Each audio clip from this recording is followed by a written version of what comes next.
recently asked to be part of a competition, to get into a contest. Wow.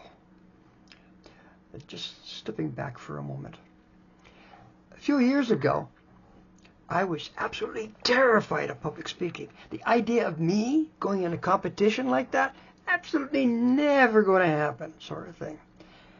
But fortunately for me, I had the opportunity, actually I was almost forced into it, but I had the opportunity to join a local Toastmasters club. Now, what did this do for me? Well, I got to meet a whole bunch of new people that I wouldn't have otherwise met, and I got to learn how to be less shy, more confident in myself, and be able to express myself clearly to people, even if it was a larger group. Things that I couldn't have done before. Now, why did this really matter for me? Well, after I'd been a Toastmaster for a while, that was my fun time. My day job was a little bit different.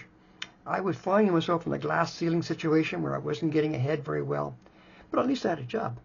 A good paying job, a fairly good paying job. But then it came along a reorganization. The project I was on was completely canceled, and I was ending up competing. No, not really competing. The company had a job fair, and the only position they had for me was a low-level, entry-level position that probably wouldn't last very long, and I would be unemployed. So, unfortunately, at that time, I did have the option of competing, what we called an internal competition.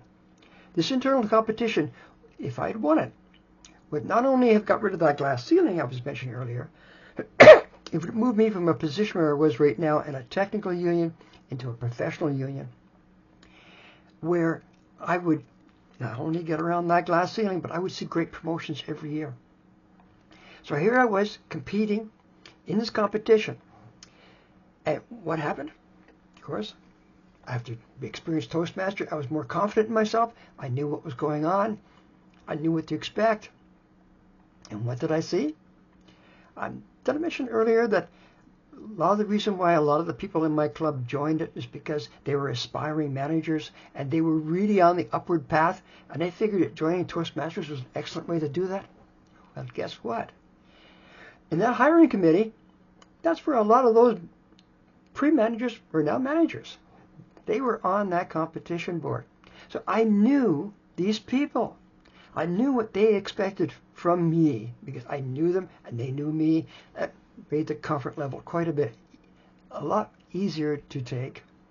And of course, despite the number of people who were applying for that position, I won it. I won that competition, and my career went clear through that glass ceiling, and I did very well with the promotions in the next few years after that because of this opportunity. I got from a position where I was sort of doing the work anyway, but not being paid for it, to doing the work and getting paid for it. It turned out to be one of the best things that happened to me, that promotion, and that was enabled to me because of my experience and skills I had learned at Toastmasters. So I highly recommend it. If you have the opportunity, or for that matter, make the opportunity to join a Toastmasters club, I'm sure you will not regret it. Yes, it will be difficult at first, but right now, I actually continue with Toastmasters because the meetings are fun. I get to meet some interesting people. So think on that. You too could have great opportunities. All you need to do is speak out, find out where your Toastmaster club is, and join. You'll have fun. Bye for now.